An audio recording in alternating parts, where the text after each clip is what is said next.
Hello students, पिछले lecture में हम लोगों ने आइडियल ट्रांसफार्मर पढ़ा था और उसमें हम लोगों ने देखा था कि आइडियल ट्रांसफार्मर में प्राइमरी साइड से जो सोर्स था उससे जो निकलने वाली पावर थी वो जीरो थी।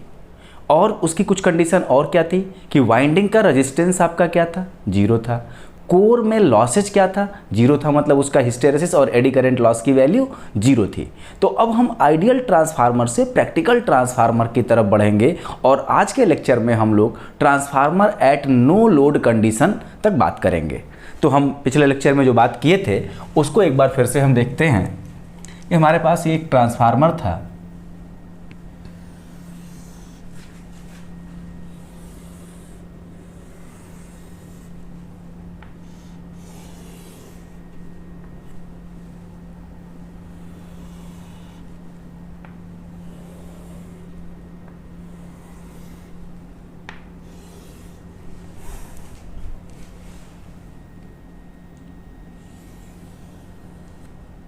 और इस पर हमने प्राइमरी साइड पर वो वाइंडिंग कर दी, ये कोर बनाया और प्राइमरी साइड पर हमने इसकी वाइंडिंग कर दी।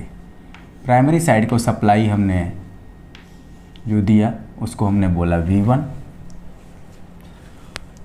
अब चलो थोड़ा सा इसको हम इंस्टेंटेनियस इक्वेशन न लिख के हम इसको पोलर फॉर्म में लिखेंगे। हमने इसको लिख दिया V1 क्योंकि ये सारी चीज़ें हम लोगों ने पिछले वाले लेक्चर में इक्वेशन डिराइव कर चुके थे। यहाँ से चलने वाली करंट क्या थी, हम लोगों ने क्या पढ़ा था,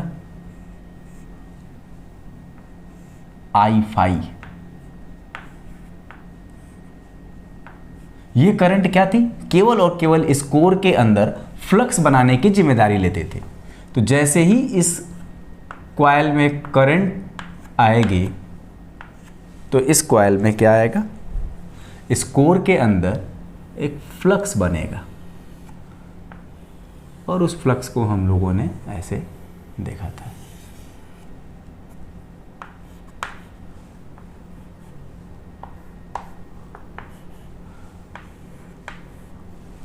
और इस कॉइल के नंबर ऑफ टर्न्स को हमने बताया था N1। और जब इसमें करंट आएगी, करंट के वजह से यहाँ पर एक EMF इंड्यूस्ड हुआ था और उस EMF को हम लोगों ने नाम दिया था E1, प्राइमरी साइड पर इंड्यूस्ड EMF। ठीक, हमने यहाँ पर KVL यूज किया था। KVL यूज किया था तो हमें रिजल्ट क्या मिला था, रिजल्ट हमें पहला प्राइमरी साइड पर जब KVL यूज किया था तो रिजल्ट हमें था V1 इक्वल टू E1।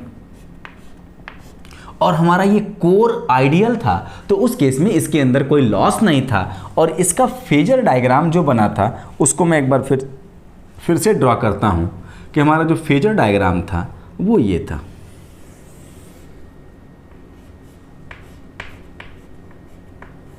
यहां हमने E1 बनाया था, इसी को हम लोगों ने V1 भी बोला था। क्यों? क्योंकि E1 इक्वल टू V1 है और आपका जो फ्लक्स है फाई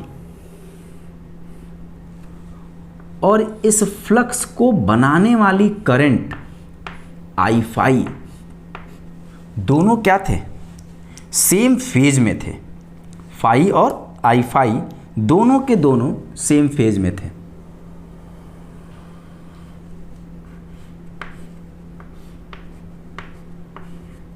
उसको हम इधर लिख देते हैं I5। क्यों? क्योंकि देखो ये आइडियल अगर है तो इस फ्लक्स को बनाने वाली करंट, ये फ्लक्स की मैग्नेटाइजिंग करंट I5 और फाई के बीच में कोई भी फेज डिफरेंस नहीं होगा। और ये चीज़ हम लोगों ने BH कर्व मतलब आइडियल फेरोमैग्नेटिक मटेरियल के BH कर्व में देखा था। ठीक, अब हम क्या करने जा रहे हैं, ये हमारी कंडीशन थी और इसमें हमारा ये एंगल था 90 डिग्री। वोल्टेज और करंट के बीच का एंगल 90 डिग्री था। तो यहाँ से हमारे पास जो पावर आई थी P1, इनपुट पावर जो थी सोर्स से निकलने वाली पावर, वो था आपके पास V1 into I5 into cos 90 और ये वैल्यू आपकी थी 0 वाट। मतलब इनपुट से पावर चलन जो पावर थी वो 0 थी। इसका मतलब कि यहाँ पर किसी भी तरह की किसी पावर की रिक्वायरमेंट नहीं है। अब हम क्या करने जा रहे हैं, इस कोर को प्रैक्टिकल करने जा रहे हैं।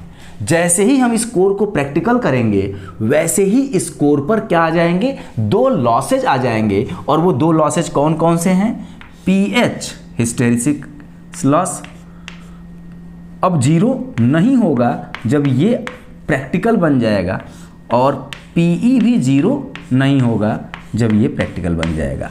और इसे हम लोग फेजर डायग्राम पर कैसे रिप्रेजेंट करते थे, याद करो कि अगर आपके पास इसमें प्रैक्टिकल कोर है तो प्रैक्टिकल कोर में जो मैग्नेटाइजिंग करंट है और ये फ्लक्स, इन दोनों के बीच में कुछ ना कुछ फेज डिफरेंस था और मैग्नेटाइजिंग करंट इस फ्लक्स से लीड करता था।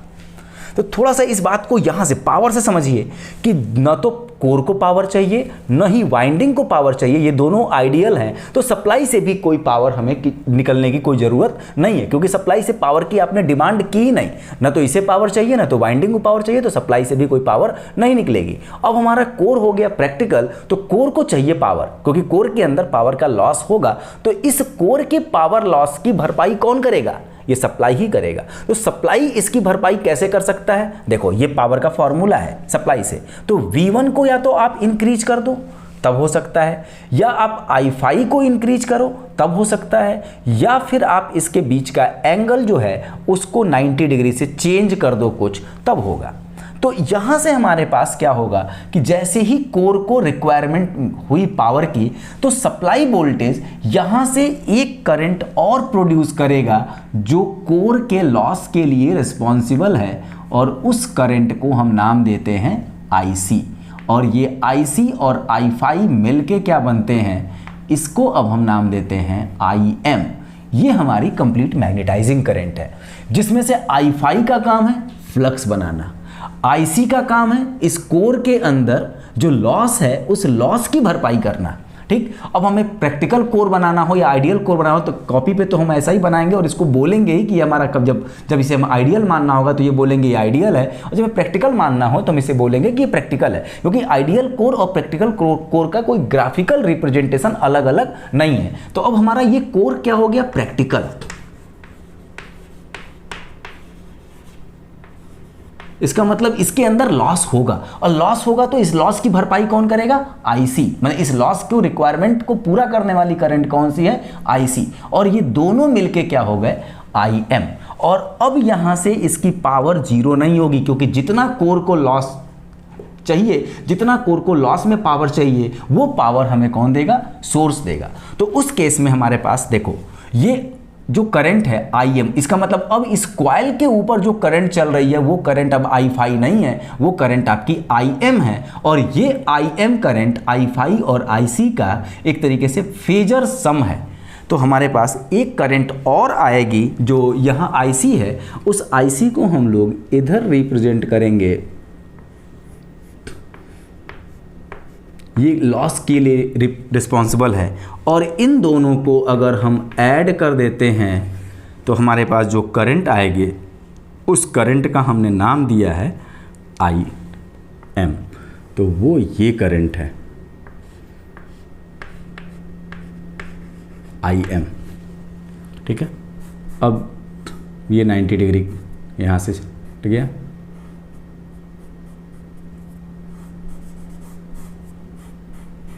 अब आप ये देखो कि इस कोर के ऊपर जो वाइंडिंग है उस वाइंडिंग के अंदर करंट कौन है, IM। और इस कोर में बनने वाला फ्लक्स क्या है, फाई। तो फाई और IM में IM को क्या करना चाहिए, लीड करना चाहिए, और फाई को क्या करना चाहिए, लैग। और देखो यहाँ पर फाई लैग कर रहा है और IM लीड कर रहा है, और इसके लीडिंग लैगिंग का जो एंगल है उस एंगल को ही तो हम हिस्टेरेटिक एंगल गामा बोला करते थे। तो यहाँ पर आपके पास हिस्टेरेटिक एंगल गामा और ये सारी चीज़ें बन चुकी हैं। ठीक, तो अब आप थोड़ा सा देखो कि यहां से जो PI होगा इस केस में, अब PI इक्वल टू क्या होगा, V1 IM cos इस करंट और इस वोल्टेज के बीच के एंगल को ही हम पावर फैक्टर एंगल बोलते हैं। तो प्राइमरी साइड पर पावर फैक्टर एंगल जो है उसको हमने θ1 नाम दे दिया। अगर इस एंगल को हमने, देखो ये करंट है प्राइमरी साइड का अब, और ये वोल्टेज है, और इसके बीच का जो पावर फैक्टर एंगल है θ1, तो ये हमारे पास हो गया θ1। तो प्राइमरी साइड से जो चलने वाली पावर है वो V1 IM cos θ1, और ये किसके बराबर होगा, P कोर के बराबर होगा, या ये किसके बराबर होगा, इसको हम और दूसरा नाम क्या बोलते हैं, P आयरन। कोर हमारा किसका है, आयरन का है। और ये किसके बराबर होते हैं, ये किसका सम होता है, PH प्लस PE।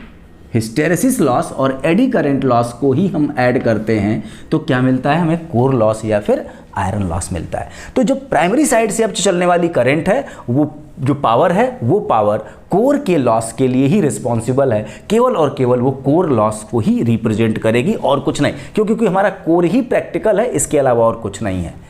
ठीक है, तो ये बात आपको समझ में आ गई कि प्राइमरी साइड से जैसे जैसे ही आपने इस कोर को प्रैक्टिकल एज्यूम किया, तो प्राइमरी साइड से मतलब प्राइमरी सोर्स से एक करंट और यहाँ से निकलेगी और वो करंट होगी IC, और ये दोनों के दोनों करंट इसी प्राइमरी वाइंडिंग पर ही फ्लो करेंगे, और इन दोनों करंट का अलजेब्रिक वेक्टर सम IM है। इसका मतलब इस कॉइल के अंदर अब कौन सी करंट चल रही है, IM, और उसके अंदर बनने वाला फ्लक्स कौन सा है, फाई। तो यहां पर आप देखो कोर के अंदर दो चीजें हो रही हैं। पहली चीज तो कोर के अंदर फ्लक्स बन रहा है, तो इस फ्लक्स की बनाने की जिम्मेदारी केवल और केवल I फाई की है, और ये कोर हमारा लॉस भी प्रोड्यूस कर रहा है। तो इस कोर के लॉस को रिप्रेजेंट करने की जिम्मेदारी किसकी है, IC की है, और ये दोनों मिलके बन गए IM। तो ये तो हमारा ट्रांसफार्मर हुआ, कोर को प्रैक्टिकल कर दिया और वाइंडिंग को हमने क्या माना है, आइडियल।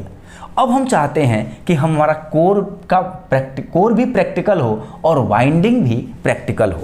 तो वाइंडिंग को प्रैक्टिकल कैसे हम रिप्रेजेंट करेंगे, उसके लिए हमने बताया था कि हम लोग आइडियल वाइंडिंग क्या माने थे, उसका रेजिस्टेंस 0 किए थे। तो यहां पर हम एक छोटा सा रेजिस्टेंस एज्यूम कर लेंगे, प्राइमरी साइड का रेजिस्टेंस R1। अब प्राइमरी साइड का रेजिस्टेंस जैसे ही हमने R1 एज्यूम किया, तो अब यहां पर आपके पास KVL की इक्वेशन चेंज हो जाएगी प्राइमरी साइड की, क्योंकि प्राइमरी साइड में अब आप देखो कि एक सोर्स का वोल्टेज, एक यहाँ पर इंड्यूस्ड वोल्टेज और ये एक रेजिस्टेंस, और जब करंट इस रेजिस्टेंस में फ्लो करेगी तो रेजिस्टेंस के अक्रॉस भी वोल्टेज बनेगा। तो अगर हम इसको लिखें +V1 minus IMR1 minus E1 equal to 0, तो यहाँ से आपके पास अब KVL की इक्वेशन आ जाएगी V1 equal to E1 plus IMR1। ठीक है, तो अब इस चीज को थोड़ा सा ध्यान से देखिए बेटा कि V1 इक्वल टू, इसके पहले वाले में E1 था जो हमने यहां बनाया था। अब क्या है कि V1 और E1 आपस में इक्वल नहीं है, E1 में IMR1 हम ऐड कर रहे हैं, तब जाके ये किसके बराबर हो रहा है, V1 के बराबर। इसका मतलब अभी इस E1 में कुछ ना कुछ और ऐड करना होगा, तब जाके वो बनेगा किसके बराबर, V1 के बराबर। तो इसको हमें ऐड कैसे करेंगे, IMR1, देखो एक वेक्टर में दूसरा वेक्टर ऐड करना है, तो इस वेक्टर को पहले पोजीशन पता करो कि ये वेक्टर कैसा होगा। IM के साथ R1 मल्टीप्लाई किया गया है, तो IM की डायरेक्शन कौन सी है, ये है, और R1 से मल्टीप्लाई कर दोगे तो उसकी डायरेक्शन वही होगी, बस केवल इसकी लेंथ थोड़ी बहुत क्या हो जाएगी, चेंज हो जाएगी। तो हमने यहाँ पर अब क्या कर दिया, इस लाइन के पैरेलल, जस्ट इस लाइन के पैरेलल हमने यहाँ पर एक लाइन बनाई, एक वेक्टर बनाया, और इसको हमने बोला IMR1। देखो IM की लाइन ये है, तो इसके पैरेलल आपके पास ये है। तो V1 में E1 में हमने IMR1 ऐड कर दिया। एक वेक्टर को दूसरे वेक्टर के साथ ऐड करने का तरीका कि पहले वेक्टर के आगे दूसरा वेक्टर, अब पहले वेक्टर के स्टार्टिंग पॉइंट से दूसरे वेक्टर के एंड पॉइंट को अगर आप मिला दोगे तो आपके पास अब इसका रिजल्टेंट बन जाएगा। अब इसको हम बोलेंगे V1। अब देखो पहले हमारे पास सोर्स का वोल्टेज यहाँ था और सप्लाई की करंट IM ये थी, और इसके बीच का एंगल θ1 था। अब हमारा देखो सोर्स का वोल्टेज कहाँ चला गया, यहाँ, और IM अभी भी यहीं है। तो अब ये एंगल देखो, इतना एंगल तो कम हो जाएगा ना, ये वाला एंगल तो अब रिड्यूस हो गया, अब एंगल कम हो गया। तो आपको ये सोचना है कि भाई अब पहले कोर ही हमारा प्रैक्टिकल था, अब वाइंडिंग भी प्रैक्टिकल हो गई, और वाइंडिंग में जो रेजिस्टेंस है उस रेजिस्टेंस के ऊपर भी पावर का लॉस होना है। तो उस लॉस की भरपाई कैसे होगी, पावर कैसे इंक्रीज करेगा, क्योंकि लॉस आ गया तो यहाँ से पावर बढ़नी चाहिए, तो ये पावर कैसे बढ़ेगा।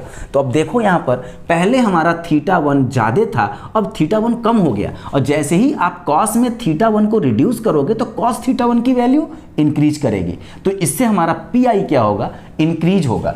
और यही सेम पावर अब आपकी, क्योंकि पहले हमारा cos θ1 आइडियल वाइंडिंग के कंडीशन में ज़्यादा था और प्रैक्टिकल वाइंडिंग के कंडीशन में हमारा θ1 डिक्रीज हो गया, जिससे cos θ1 की वैल्यू इंक्रीज हो गई। और जितना cos θ1 की वैल्यू इंक्रीज हुई उससे हमें क्या मिल जाएगा, वाइंडिंग लॉस। इसका मतलब अब ये वाली पावर आपको केवल और केवल कोर ही रिप्रेजेंट नहीं करेगी, ये कोर के साथ साथ वाइंडिंग की पावर को भी रिप्रेजेंट करेगा। P core plus P winding, और इसको हम P कोर को जनरली P आयरन भी बोलते हैं, PI, और वाइंडिंग कॉपर की होती है इसलिए इसको हम PCU भी बोलते हैं।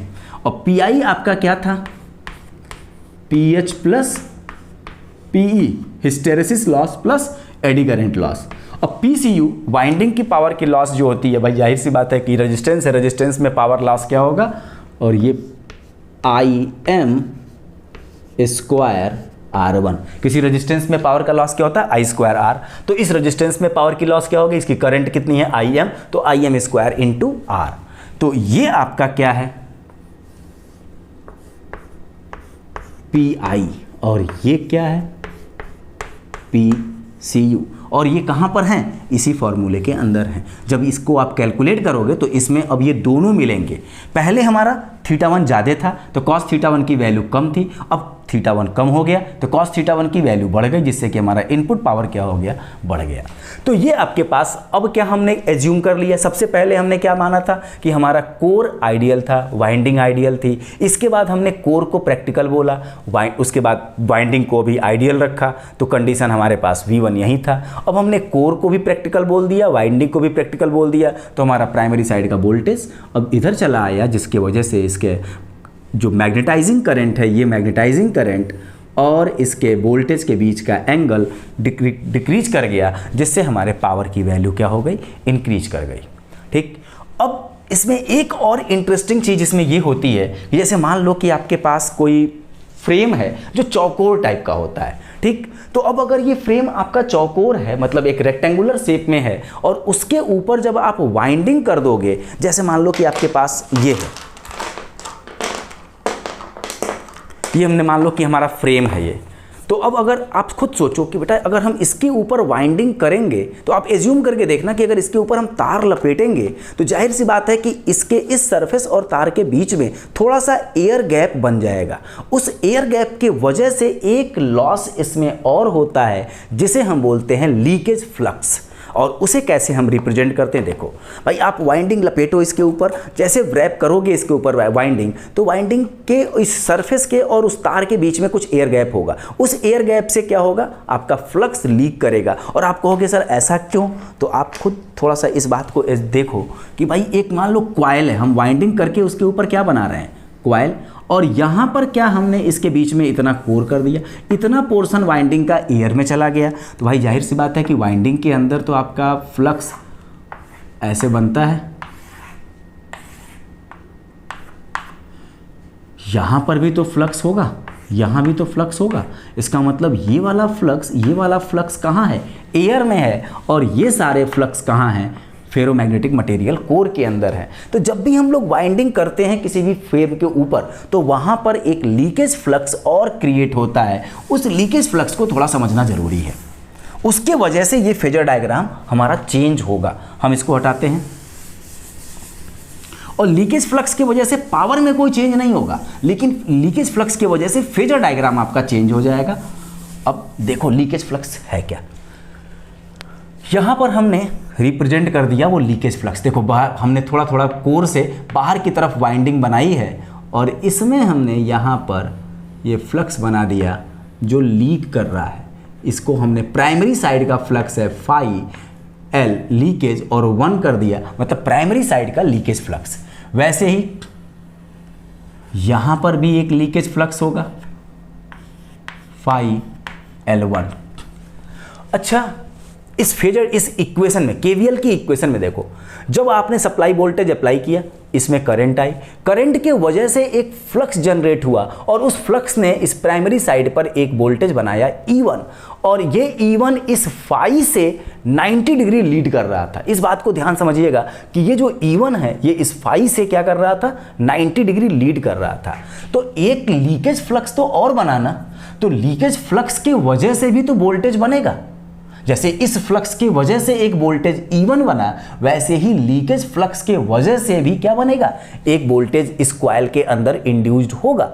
अब ये लीकेज फ्लक्स और ये फ्लक्स क्या एक ही फेज में होंगे, इस बात को सब समझना जरूरी है कि क्या ये लीकेज फ्लक्स और ये फ्लक्स, मेन फ्लक्स, कोर का फ्लक्स क्या एक ही फेज में है, दोनों साथ साथ हैं? तो ऐसा नहीं है। ये लीकेज फ्लक्स और ये फ्लक्स साथ साथ नहीं है। क्यों? क्योंकि ये लीकेज फ्लक्स कहां पर है, एयर में है, क्योंकि इसके अंदर ये एयर है और ये फ्लक्स कहां है, कोर में है। तो जो हमने लीडिंग और लैगिंग का कंसेप्ट बताया था कि मैग्नेटाइजिंग करंट से ये वाला फ्लक्स लैग करेगा। क्यों?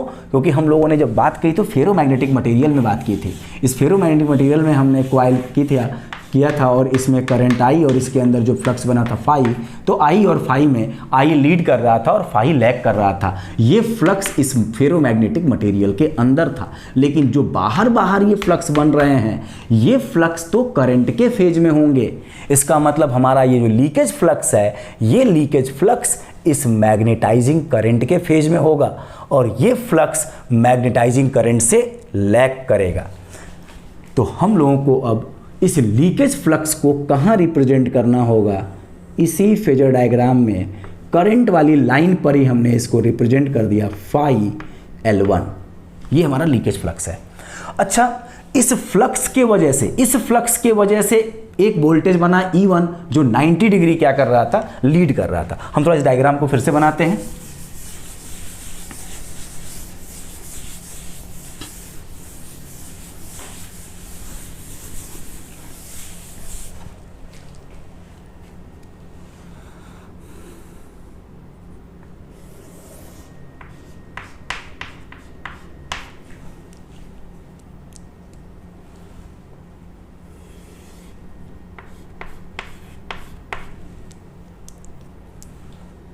और मैग्नेटाइजिंग करंट आपकी ये है, इसको हमने नाम दिया IM, ठीक है। और मैग्नेटाइजिंग करंट और इस फाई के बीच का एंगल आपके पास हिस्टेरेटिक एंगल था, गामा, उसको हम बनाते नहीं हैं। और इस मैग्नेटाइजिंग करंट का एक कंपोनेंट कहाँ था, इसके फेज में था, जो फ्लक्स बनाने की जिम्मेदारी थी, जिसका नाम हम लोगों ने करंट का नाम दिया था I फाई। और एक करंट था जिसको हमने नाम दिया था IC, ठीक है। अब थोड़ा सा इसकी इक्वेशन हम देख लेते हैं कि प्राइमरी साइड का वोल्टेज V1, इस पर एक इंड्यूस्ड EMF आया due to main flux phi E1 और ये IMR1 इस रेजिस्टेंस के वजह से आया। क्या इसमें एक और हमें वोल्टेज ऐड करना पड़ेगा ड्यू टू लीकेज फ्लक्स? तो फ्लक्स अगर कहीं पर भी है किसी भी कॉइल के एरिया में और वो फ्लक्स वैरी कर रहा है तो उसके अक्रॉस एक EMF इंड्यूस्ड होगा अकॉर्डिंग टू फैराडेज लॉ। तो E1 तो फाई की वजह से आया, तो प्राइमरी साइड पर जो लीकेज फ्लक्स है इसकी वजह से एक वोल्टेज बनेगा EL1, ये लीकेज फ्लक्स का वोल्टेज है। तो अब हमें V1 है, अभी तक हम लोगों ने E1 प्लस IMR1 को ऐड करके V1 बनाया था, लेकिन अब हमारा जो V1 होगा E1 plus IMR1 plus EL1 तीनों का फेजर सम होगा। इसका मतलब हमें अब EL1 की पोजीशन पता करनी है कि EL1 कहाँ होगा, ठीक। अब आपको मैंने बताया कि फाई L1 जो है वो IM की लाइन में होगा। क्यों? क्योंकि फाई L1 एयर में होता है तो वो करंट से लीडिंग लैगिंग कोई शो नहीं करेगा। ये फाई इस IM से बैक में है, पीछे है। क्यों? क्योंकि ये फ्लक्स कोर के अंदर का फ्लक्स है, फेरोमैग्नेटिक मटेरियल का फ्लक्स है। और BH कर्व में हमने यही देखा था कि फाई जो है वो I से लैग करेगा, लेकिन ये फ्लक्स एयर के अंदर फ्लक्स है, ये फ्लक्स एयर में है और ये एयर का फ्लक्स करंट से कोई लीडिंग लैगिंग नहीं करेगा। मतलब जैसे ही आप मैग्नेट एक एयर के पास एयर के एनवायरनमेंट में ले आओगे तो पूरे एयर को मैग्नेटाइज्ड कर देगा, लेकिन जैसे ही मैग्नेट हटा दोगे तो वो एयर जैसा था वैसा बन जाएगा, डीमैग्नेटाइज्ड हो जाएगा। मतलब ऐसा नहीं है कि मैग्नेटिक प्रॉपर्टी एयर के अंदर बची रह जाएगी। लेकिन अगर फेरोमैग्नेटिक मटेरियल है उसको आप मैग्नेटिक फील्ड में ले आते हो तो वो मैग्नेटाइज तो होगा, और आप मैग्नेट को वहाँ से हटा दो तब भी आपका फेरोमैग्नेटिक मटेरियल मैग्नेटाइज्ड रहता है। लेकिन एयर ऐसा नहीं है, जब मैग्नेटिक फील्ड है तो मैग्नेटाइज्ड है, मैग्नेटिक फील्ड हटा दो तो वहाँ से मैग्नेटिक फील्ड हटा देने पर उसका मैग्नेटाइजेशन जीरो हो जाता है। तो हमारा फाई L1 कहाँ होगा, Im के फेज में। जब Im होगा तो फाई L1 होगा, Im जीरो तो फाई L1 जीरो। लेकिन ये बता रहा है कि Im अगर जीरो है तब भी फाई आपका होगा, क्योंकि इसके अंदर वो स्टोर हो जाता है। ठीक, तो अब हमें क्या करना है, E1 में क्या ऐड करना है, IMR1। तो Im वाली लाइन ये है, तो हम इसी के पैरेलल एक वेक्टर बनाएंगे जिसको हमने नाम दिया IMR1। इसके बाद हमें क्या करना है, फाई L1 के वजह से जो EL1 बना है उसको भी ऐड करना है।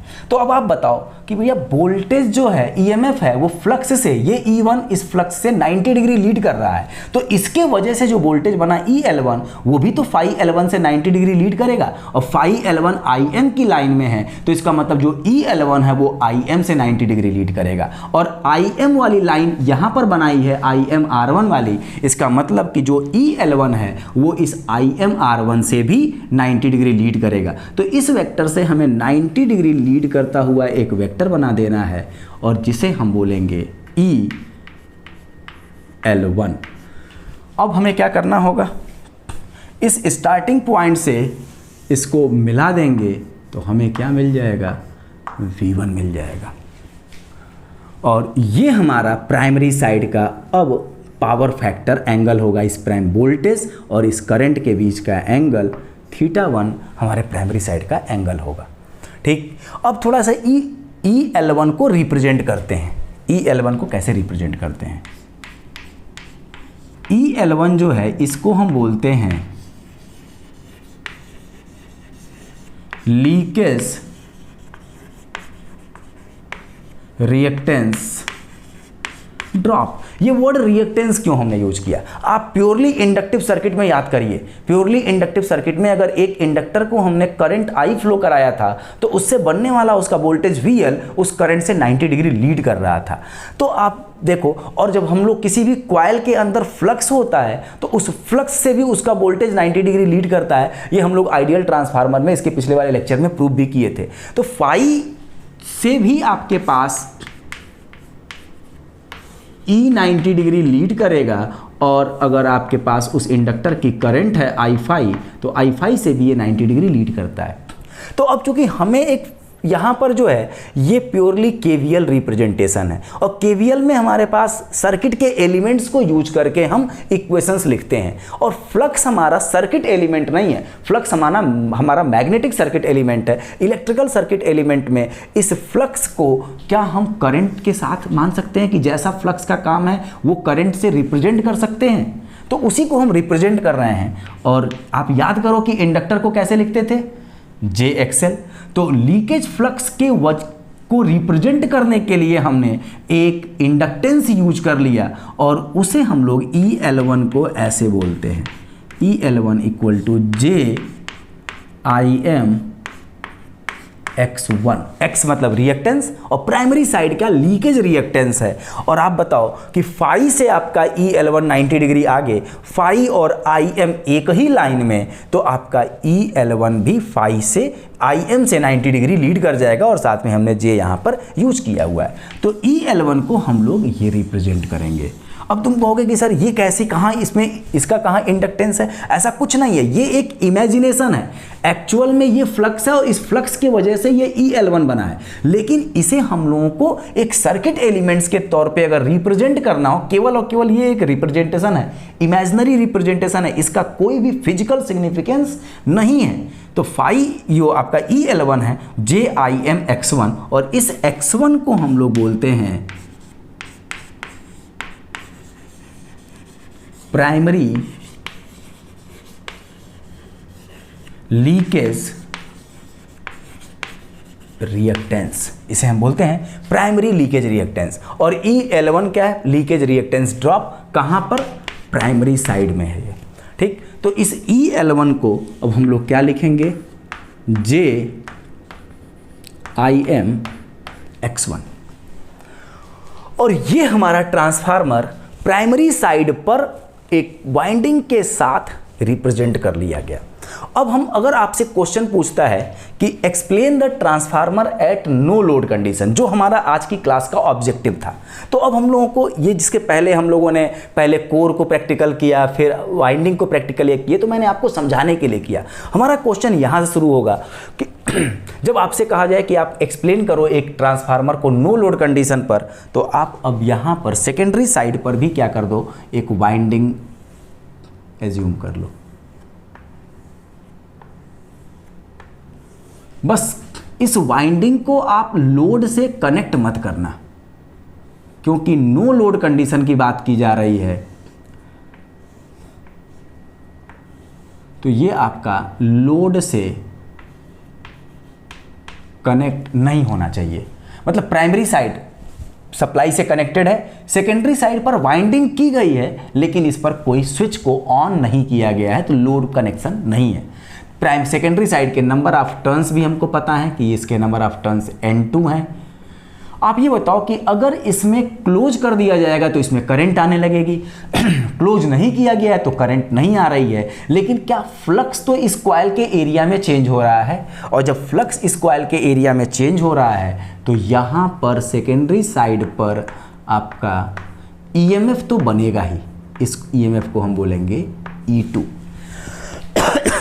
अब आप नंबर ऑफ टर्न्स N2 अगर ज़्यादा होगा तो E2 को हम E1 से बड़ा बनाएंगे, और नंबर ऑफ टर्न्स आपका E1 से कम हो, ये N1 से कम होगा तो इसको हम पीछे बनाएंगे। तो बस हमें केवल रिप्रेजेंटेशन करना है फेजर का, तो हम लोग इसी पर क्या कर देते हैं, एक लाइन और बनाते हैं E1 वाली लाइन पर, और इसको पीछे ही हम यहाँ दिखा देते हैं, ये हमारा क्या है, E2। ठीक, तो अब बात ये करते हैं कि भाई transformer at no load condition को एक्सप्लेन क्या करेंगे, कैसे करेंगे। तो सबसे पहले हम बात लिख लेंगे कि transformer at no load condition, तो at no load condition there is no load connected on secondary side. ठीक है, अब सेकेंडरी साइड पर कोई लोड नहीं होगा तो सेकेंडरी साइड पर कोई करंट भी नहीं होगी। सेकेंडरी साइड पर अगर कोई करंट नहीं है, सेकेंडरी साइड पर कोई लीकेज फ्लक्स भी नहीं होगा।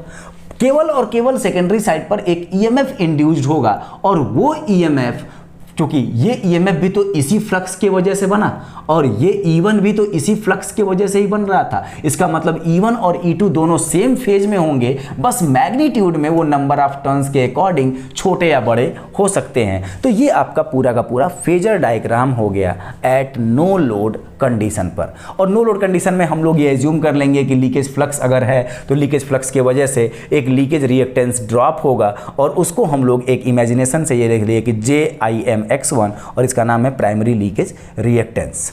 ठीक है, तो ये तो आपकी पूरी कंडीशन हुई नो लोड की, और ये हमारा फेजर डायग्राम हुआ। यहां पर अगर आप पावर की बात कर लो कि प्राइमरी साइड से पावर P इनपुट या P1, तो इस समय क्या हो जाएगा, V1 IM cos θ1, इसके बीच का एंगल, ये पूरा का पूरा एंगल, ये वोल्टेज और इस करंट के बीच का एंगल ये। और आप बताओ, क्या फ्लक्स को बनाने के लिए किसी पावर की जरूरत थी, या फ्लक्स से EMF इंड्यूस्ड हुआ तो उसमें किसी पावर की जरूरत थी? कोई ज़रूरत नहीं थी। तो हमने जब इसके पहले जो कंसेप्ट बनाया था उसमें हमने लीकेज फ्लक्स को एज्यूम नहीं किया था, और अगर हमने लीकेज फ्लक्स एज्यूम कर भी लिया तो क्या किसी पावर में चेंज आएगा? क्योंकि फ्लक्स को बनाने के लिए किसी पावर की ज़रूरत नहीं है, और ये फ्लक्स अपने आप यहाँ पर एक वोल्टेज बना देगा और उसमें भी कोई पावर लॉस नहीं है। इसका मतलब प्राइमरी साइड से जो पावर यहाँ पर निकली V1 IM cos θ1, ये कुल मिला के iron loss plus copper loss के ही बराबर है। और एक चीज़ और, अक्सर आपसे क्वेश्चन पूछा जाता है कि नो लोड कंडीशन पर अगर आपने इस ट्रांसफार्मर के प्राइमरी साइड पर एक पावर मेजरमेंट डिवाइस जिसका नाम होता है वाट मीटर अगर आप लगा दिए तो कौन सी पावर आप मेजर करते हो? तो भाई अगर आपका लोड नहीं लगा है तो इस IM की वैल्यू भी बहुत कम होती है।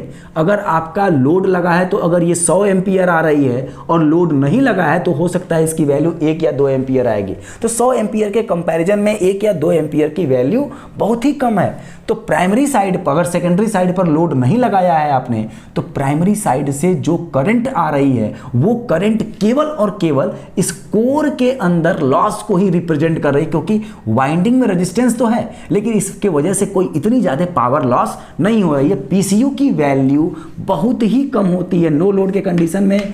पीसीयू नियर अबाउट किसके बराबर होता है? 0 वाट। तो ये किसके बराबर होता है आपके पास? इनपुट पावर, मतलब P1 लिखे, पी आई सेम हो गया है तो हम इसको P1 लिख देते हैं, प्राइमरी साइड की पावर। तो हमारा P1 जो है वो किसके बराबर हो जाएगा? Near about pi, iron loss के बराबर या फिर कोर लॉस के बराबर होगा। पीसीयू की वैल्यू लगभग 0 हो जाए। तो आपसे क्वेश्चन पूछा जाता है कि at no load condition if we connect a watt meter on primary side the reading of watt meter gives the iron loss. ठीक है, तो नो लोड कंडीशन पर जो आपके पास वॉट मीटर की रीडिंग होगी वो जनरली आयरन लॉस की होती है। और जब हम लोग ट्रांसफार्मर के न्यूमेरिकल भी करेंगे तो वहाँ पर भी एक डेटा के साथ हम लोग काम करेंगे। आपको न्यूमेरिकल में वो डेटा दिया रहेगा कि आपका ट्रांसफार्मर की जो टेस्टिंग हुई नो लोड पर इतनी करंट है, इतनी पावर है, इतना वोल्टेज है, तो आपको वहाँ पर एफिशिएंसी कैलकुलेट करने के लिए पीआई गेस करना होता है कि पीआई कहाँ पर है, कौन सा है। तो पीआई नो लोड कंडीशन में जो ट्रांसफार्मर की पावर रेटिंग होती है वो आपकी क्या होती है? पीआई। ठीक, तो ये पूरा कंडीशन आपका है नो लोड कंडीशन का। इसके बाद अगली क्लास में हम लोग बात करेंगे ट्रांसफार्मर एट लोड कंडीशन, और वहां पर हम क्या करेंगे? इस लोड को कनेक्ट कर देंगे, मतलब इस स्विच को ऑन कर देंगे, जिसके वजह से होगा क्या? सेकेंडरी साइड पर आपके पास क्या आएगी? एक करंट आ जाएगी, और सेकेंडरी साइड पर जैसे ही करंट आएगी तो सेकेंडरी साइड पर एक लीकेज फ्लक्स आएगा, और इसकी करंट की डायरेक्शन मेन फ्लक्स को अपोज करने की होगी। अकॉर्डिंग टू लेंज लॉ कि जो हमारे पास करंट बनेगी वो इस करंट का क्या होगी? इस मेन फ्लक्स का अपोज करेगी। ठीक, एक चीज थोड़ा सा हम लोग और देखते हैं यहां पर। अगर हम इस कोर, इस ट्रांसफार्मर की एमएमएफ इक्वेशन को लिखें, एमएमएफ इक्वेशन, जैसे हम लोग केवीएल लिख रहे थे, ये हमारा केवीएल था, प्राइमरी साइड पर केवीएल अप्लाई किया तो ये इक्वेशन आया था। और केवीएल में EL1 के जगह पर हम JIMX1 लिख दें तो केवीएल आपको कंप्लीट तौर पर ये लिखा जाएगा, KVL on primary side V1 equal to E1 plus IMR1 plus JIMX1। ये आपका केवीएल है कहाँ? प्राइमरी साइड पर। और अगर आप प्राइमरी साइड पर एमएमएफ की इक्वेशन लिखो, एमएमएफ का मतलब number of turns into current. आप ये बताओ, यहां पर नंबर ऑफ टर्न्स तो है लेकिन सेकेंडरी साइड पर कोई लोड नहीं लगा है, तो सेकेंडरी साइड पर आपके पास कोई भी एमएमएफ नहीं है।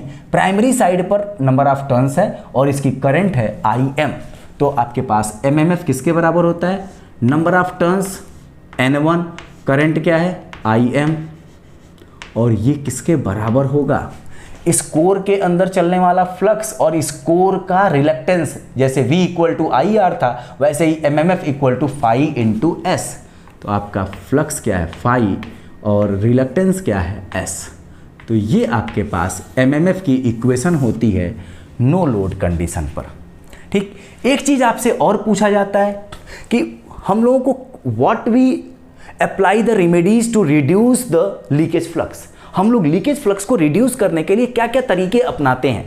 तो भाई लीकेज फ्लक्स को रिड्यूस करना है तो उसके लिए हम लोग को क्या करना चाहिए? भाई अगर ये बताओ कि ये कोर आपका जो है ये रेक्टेंगुलर है, अगर आप इसे सर्कुलर बना दो इस कोर को, तो आप इसके ऊपर जब तार को रैप करोगे तो उसमें एयर गैप क्या होगा? बहुत कम से कम बनेगा। तो इस वजह से हम लोग क्या करते हैं कि कोर को सर्कुलर शेप में लाने की कोशिश करते हैं।